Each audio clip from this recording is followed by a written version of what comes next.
So we are making this part, and we're going to put this cutout and this cutout. We need to clack to these holes, and so the way we're going to do this, we are going to use our Vicovise. This is a really nice tool, and what we have done is we indicate our G54 to the center of the vise, and then we cut out this nest. We put that pin in there, and that is going to clack to this. So we go like this,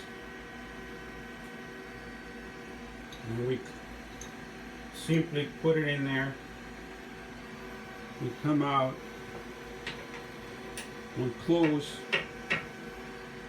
What's nice about this tool is it doesn't deform the part.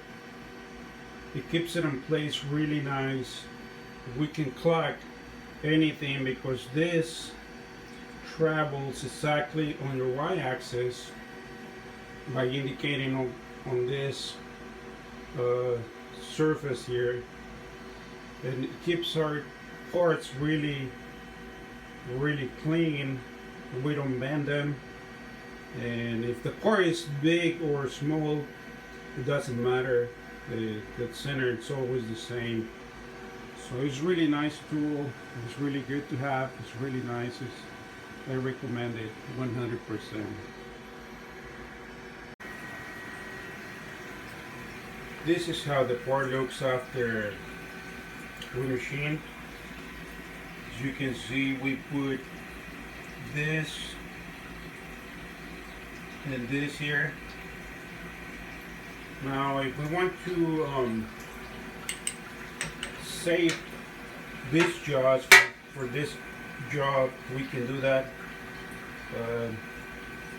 We can just save them, and when this job comes around, we just throw the jaws back into the same spot, and everything will be ready to rerun the part.